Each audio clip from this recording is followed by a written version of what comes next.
الرحمن الرحیم، السلام علیکم، میں ہوں مرزا عمران، آپ دیکھ رہے ہیں یوٹیوب چینل نیوز ود اس۔ خواجہ آصف نے ٹویٹ کیا، نواز شریف پاکستان کا سب سے بڑا اثاثہ ہے، اتنا بڑا اثاثہ ہے، بڑی مشکل سے ملتا ہے۔ خان صاحب یاد رکھیں، آپ جیتیں گے اور آپ کی جیت 22 کروڑ عوام کی جیت ہوگی، سب کہیں گے انشاءاللہ۔ ایاز عامر۔ نواز شریف کے مخالفین نے ان کے خلاف ظلم و انتقام کی ہر حد پار کر لی، انہیں مٹانے کے لیے کوئی کسر نہیں چھوڑی، لیکن مخالفین کی اس سے بڑی سزا کیا ہوگی؟ اپنی جیتی آنکھوں سے اسی نواز شریف کو ایک بار پھر پاکستان کا سیاسی نقشہ ترتیب دیتے ہوئے دیکھ رہے ہیں۔ عمران خان کے خلاف دہشت گردی کارڈ بھی فیل ہو گیا، جو بھی کارڈ لاؤ گے سب ایسے ہی فیل ہو جائیں گے، کیونکہ یہ حقیقت ہے کہ عمران خان محب وطن ایک عالمی لیڈر ہے جس کو شکست دینا مشکل ہی نہیں ناممکن ہے۔ عمران خان کے خلاف مقدمے سے دہشت گردی کی دفعات ختم کر دی گئی۔ مبارک ہو، امپورٹڈ سرکار نے جنسی پرستی کا بل بھی پاس کروا لیا۔ ہمارا ملک اسلام کے نام پہ بنا، لیکن اس کے ساتھ جو مذاق ہو رہا ہے وہ ناقابل قبول ہے۔ پہلے سود کے حامی، اب جنسی پرستی کے حامی۔ حکومت پہ لعنت۔ ہارون رشید۔ خاموشی بھی گناہ ہے، خاموشی بھی گناہ میں شریک ہونے کے مترادف ہے۔ آئیں اس غیر شرعی بل کے خلاف آواز اٹھائیں۔ نون لیگ نے جماعت علماء اسلام، فضل الرحمان، people party, known league, M Q M, N P میلو، be N P Mengal, باب جمہوری وطن پارٹی اور دیگر تمام اتحادیوں کے ہمراہ ہم جنس پرستی کا بل منظور کر لیا۔ فہد حسین انصار عباسی۔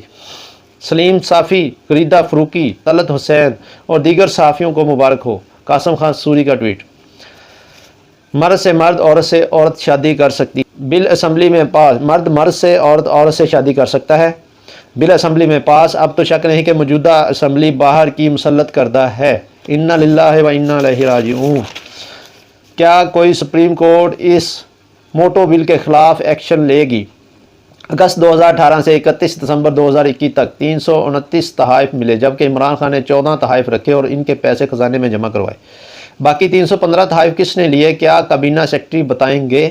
کیا آئی ایس پی آر بتائے گا؟ آرمی چیف کو بھی کوئی تحفے ملے تو انہوں نے اس کا کیا کیا؟ ارشد شریف۔ پوری قوم کی ایک آواز، فوری انتخابات۔ عمران خان چکوال جلسے میں آج خطاب کریں گے۔ آج پاکستان کو درپیش مسائل سے نکلنے کا واحد حل ملک میں فوری اور شفاف انتخابات ہیں۔ انتخابات کا اعلان کرتے ہی دیکھیں کیسے معاشی اشارے بہتر ہوتے ہیں۔ عوام عمران خان کی کال کے لیے بےتاب ہے۔ میں آیا ہوں تو آپ سمجھ رہے ہوں گے مانگنے آیا ہوں، پر مانگنے نہیں آیا، مجبوری ہے۔ شہباز شریف۔ بے شک میرا اللہ نہ سوتا ہے نہ اسے اونگ آتی ہے، گواہ رہنا میرے خدا اس بل میں اس کے خلاف ہوں۔ مہنگائی کا توڑ پی ڈی ایم نے نکال لیا، مرد سے شادی کرے گا اور دونوں کمائی کریں گے اور نہ ہی بچے پیدا ہوں گے۔ انا للہ و انا الیہ راجعون۔ مولانا فضل الرحمان کی موجودگی میں قومی اسمبلی سے ہم جنس پرستی کا بل منظور۔ اللہ غرق کرے اس ڈیزل منافق اور بل پاس کرنے والوں کو صابر شک۔ اس کو ہر صورت روکنا ہے، اس کے خلاف آواز اٹھانی ہے۔ ہم حکومت وقت کی اطاعت اس وقت تک لازم ہے، ہم پر حکومت وقت کی اطاعت اس وقت تک لازم ہے جب تک وہ اللہ کے دین کے مطابق فیصلے کریں گے۔ ایک نے اسرائیل کا نام لے کر بیوقوف بنایا نیو یارک، اور ایک نے فرانس کا نام لے کر بیوقوف بنایا۔ نیو یارک ٹائمز اسکوائر میں کٹ پتلی وزیر اعظم کے شاندار استقبال کی تیاریاں۔ یہ ہم نہیں، پوری حکومت کہتی ہے کہ پوری دنیا کہتی ہے کہ یہ حکومت چور ہے۔ یہ ہم نہیں، پوری دنیا کہتی ہے کہ یہ حکومت چور ہے۔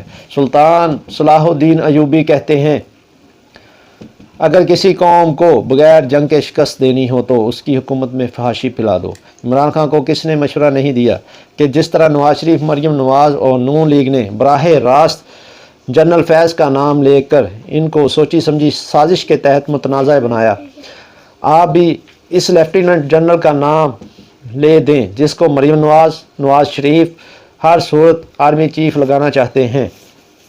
خان صاحب کے کھانے میں زہر ملایا گیا اور مذہب کارڈ کے ذریعے مروانے کی سازش کی گئی۔ یہ جو مذہبی کارڈ ان کے خلاف استعمال کیا جا رہا ہے، آنے والے دنوں میں اس کارڈ کو مزید شدت سے استعمال کیا جائے گا، ان کو قتل کرنے کی سازش کی جائے گی۔ اس کا الزام ایسے آدمی پر لگا دیا جائے گا